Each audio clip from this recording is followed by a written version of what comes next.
अस्सलाम वालेकुम। जी वालेकुम सलाम वरहमतुल्लाह। जी, आज ना हम एनालाइज करने लगे हैं N G D C H F का। इसके ओवरव्यू लेते हैं और मुकम्मल इसका टारगेट और कहाँ तक प्राइस जा सकती है, कमिंग मूव क्या है, ये सब कुछ हम इन डेप्थ बहुत डिटेल में हम डिस्कस करेंगे। और उम्मीद है कि ऐसा एनालिसिस कोई भी यूट्यूबर या कहीं पर भी आपको नहीं मिलेगा, और हम यूट्यूबर नहीं हैं। ठीक है, ओके। तो स्टार्ट करते हैं हम अपना analysis N G D C H F का। N G D C H F जो हमारे पास अवेलेबल डेटा है उसके अकॉर्डिंग हम देख रहे हैं कि ये पहले शुरू से लेके आज तक ये जो न्यूजीलैंड डॉलर है वो सी एच एफ के अगेंस्ट हमेशा डाउन ही आ रहा है, और हर साल ये multi year low low low back to back low ही लो बना रहा है। तो ये मल्टी ईयर लो एक ये है पेयर। तो इस वक्त भी इसकी जो करंट कैंडल चल रही है वो लो में ही चल रही है। उसके बाद हम इसका मंथली टाइम फ्रेम में देखते हैं कि मंथली टाइम फ्रेम में इसकी क्या सूरत हाल बन रही है। मंथली टाइम फ्रेम में इसका एक क्लियर डाउन ट्रेंड है, क्लियर डाउन ट्रेंड है इसका। और क्लियर डाउन ट्रेंड के साथ एक रिट्रेसमेंट के बाद कॉन्ट्रा ट्रेंड अगेन डाउन है। यानी कि ये एक बिग पिक्चर है, बिग मूव है। और बिग पिक्चर के दरमियान इनसाइड द बिग पिक्चर जो कॉन्ट्रा ट्रेंड की पिक्चर्स हैं वो भी मजीद down to down back to back down आ रही हैं। सो ये एक स्टेब्लिश्ड बियर ट्रेंड है यूएसडी सी एच एफ में मंथली टाइम फ्रेम में। उसके बाद अगर हम वीकली में इसको देखते हैं तो वीकली में भी ये एक क्लियर डाउन ट्रेंड आ रहा है, और इस वक्त जो करंट इसकी मूव है वो वीकली टाइम फ्रेम में डाउन ट्रेंड के साथ ये रिट्रेसमेंट ले रहा है यहाँ से। और ये करेक्शन मूव अपनी वीकली का ये जो ऑर्डर ब्लॉक था, वीकली की जो रेसिस्टेंस थी, उस पे ये करेक्शन अपनी जो मूव है वो पूरी करके अब यहाँ से इसने एक इनसाइड कैंडल बनाई है। और इनसाइड कैंडल हम जानते हैं कि बहुत ज़्यादा स्ट्रॉन्ग सिग्नल होता है रिवर्सल का। तो ये वीकली टाइम फ्रेम में भी प्राइस नीचे आने के बाद यहाँ से एक स्ट्रॉन्ग रिवर्सल बना रही है। ओके, तो वीकली रेसिस्टेंस भी है और उसके बाद एक रिवर्सल साइन भी हमको नज़र आना शुरू हो गया वीकली में। और उसके बाद हम डेली में अगर देखें कि डेली में क्या सूरत हाल है, तो डेली टाइम फ्रेम में हम देख रहे हैं कि डेली टाइम फ्रेम में ट्रेंड क्लियर हाई था, और हाई ट्रेंड के बाद यहाँ पर वीकली टाइम फ्रेम की जो रेसिस्टेंस थी उस पे ही इसने अपने आप को हॉल्ट किया है। और उस हॉल्ट के बाद आज की जो ओपनिंग थी डेली की वो एक मैसिव गैप डाउन ओपनिंग है, मैसिव गैप डाउन ओपनिंग है।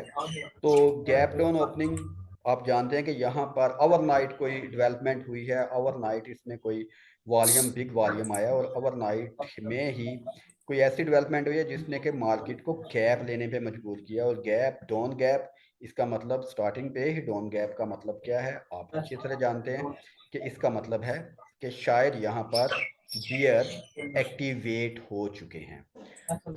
अब इस ओवरव्यू के बाद हम डेली टाइम फ्रेम में इसको डीपली एनालाइज करते हैं।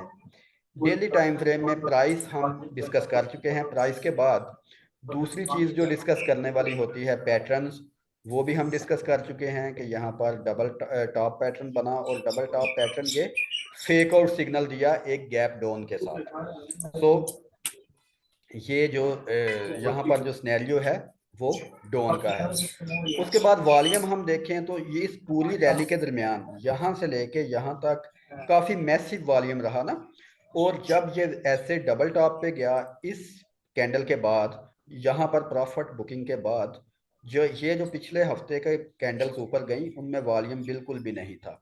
और जब प्राइस ऊपर जा रही हो और वॉल्यूम ना हो तो ये एक साइन होता है रिवर्सल का, यानी कि ये जो प्राइस ऊपर जा रही है इसमें कोई स्ट्रेंथ नहीं है, कोई पावर नहीं है। सो ये एक एन अदर रिवर्सल सिग्नल है इस वक्त हमारे पास। और उसके बाद वॉल्यूम के बाद अगर हम मोमेंटम देखें तो मोमेंटम इसका अगेन बिटवीन 60 एंड 40 आ चुका है। और ये हम जानते हैं कि ये कंसोलिडेशन एरिया है, ये साइडवेज एरिया है, यानी कि बुलिश टू साइडवेज मोमेंटम आ चुका है ऑलरेडी, और यहाँ से ये अपनी रेंज भी शिफ्ट कर चुका है। मोमेंटम के बाद वॉलेटिलिटी हम देखते हैं, तो जब यहाँ पर वॉकिंग ऑन द बैंड हो रहा था, मार्केट बैंड के ऊपर चलती हुई ऊपर जा रही थी, बड़ा मुश्किल ही आ रहा है इसने डबल टॉप क्रिएट किया, एम पैटर्न टाइप क्रिएट किया मोमेंटम का। शादियों वाला और अभी हम जो करंट देख रहे हैं, इसके साथ हम ये देख रहे हैं कि ये यहाँ पर वो जो क्या कहते हैं कि अज्ञान कर लेते हैं, वो बहुत अज्ञान ये पीछे ना आपके आवाज़ें और बहुत ना ही आ रही करना हैं। है हमारे साथ तो ज्यादा यहाँ पर क्या कहते हैं कि एम पैटर्न के साथ ही जो वॉलेटिलिटी थी वो स्क्वीज हो रही है, यानी कि ये जो फलाव था, ये जो स्क्वीज खुल रहा था, ये जो जबड़ा खुल रहा था मगरमच्छ का, एलिगेटर का या बलिंजर बैंड का, अब यहाँ पर वो बंद हो रहा है। तो इसका मतलब है कि वॉलेटिलिटी स्क्वीज हो रही है, वॉलेटिलिटी कम हो रही है, जबकि इस जगह पर वॉलेटिलिटी भी ज़्यादा थी और वॉल्यूम भी ज़्यादा था, और सेकंड टॉप पे वॉलेटिलिटी भी कम है और वॉल्यूम भी कम है। ये एक अनदर रिवर्सल साइन है। ठीक है, वॉलेटिलिटी के बाद हम स्ट्रेंथ देखते हैं। तो स्ट्रेंथ हम जो एडीएक्स के साथ मेजर कर रहे हैं, स्ट्रेंथ की जो लाइन है वो बिल्कुल अपने न्यूट्रल लेवल पे आ रही है, यानी कि यहाँ पर किसी किस्म की स्ट्रेंथ नज़र नहीं आ रही। और यहाँ पर डीएमआईज अब अपना मेन रोल प्ले करेंगे कि अगर डीएमआईज का क्रॉसओवर हमको मिलता है तो बिरश जो ट्रेंड है वो एक्टिवेट हो जाएगा। लेकिन बिरश ट्रेंड अगर एक्टिवेट होता है तो उसका पहला जो टारगेट है वो कौन सा होगा। तो यहाँ से अगर बिरश ट्रेंड एक्टिव होता है तो पहला टारगेट ये 5784 वाला, और दूसरा टारगेट हम अगर डेली टाइम फ्रेम पे देखते हैं, अगर हमको कोई मिलता है तो वो है। उसके बाद स्ट्रेंथ के बाद हम आरओसी के साथ जो इसकी रेट ऑफ चेंज देखते हैं, तो रेट ऑफ चेंज भी इसमें कोई इतना ज़्यादा फर्क नहीं है। एनजीडी हम जानते हैं कि ऑलवेज वीकर देन सीएचएफ।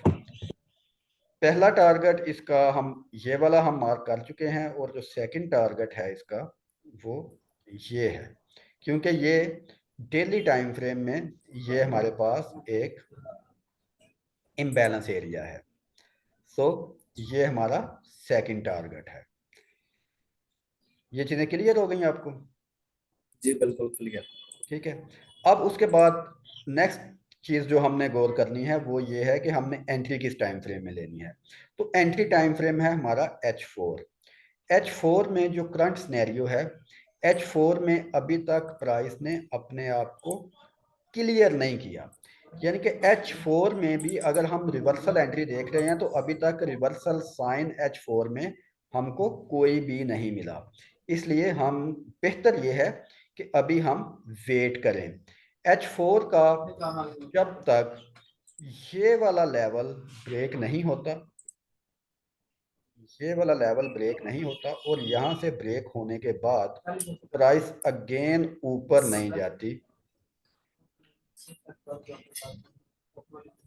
तब तक हम एंट्री नहीं ले सकते, हमारे पास कंफर्मेशन नहीं है। अगर हम H1 में देखें तो H1 में गो के एक डाउन ट्रेंड एस्टेब्लिश हो चुका है, और ये अपना स्ट्रक्चर इसने अभी ब्रेक नहीं किया। H1 में अगर हम एंट्री देखते हैं तो यहां से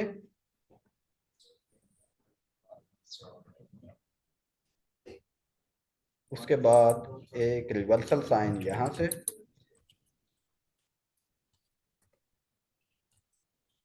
फर्स्ट टारगेट, जी अगेन अपसाइड,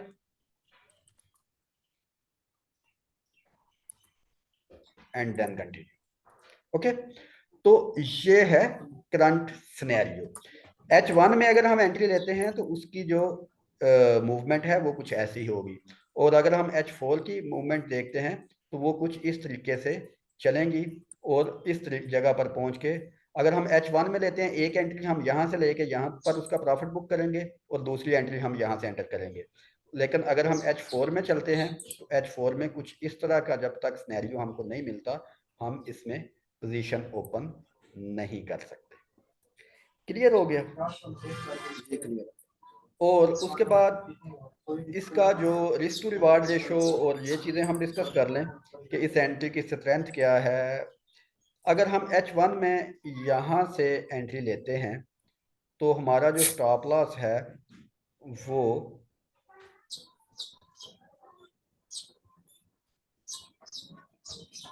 ये हाई होगा और टीपी हमारा ये होगा।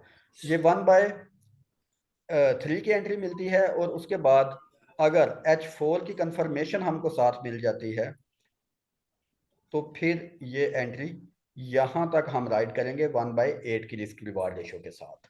इसको हम इस दोनों तरीकों के साथ होल्ड कर सकते हैं। तो ये एक अच्छी एंट्री बनेगी, अभी बनी नहीं है, इसको 2-3-4 घंटे लग सकते हैं। ये अपनी वॉच लिस्ट में रख लें, और जैसे ही ये फॉर्मेशन कंप्लीट होती हैं तो हम इस पेयर में एक अच्छी एंट्री के लिए एंटर हो सकते हैं।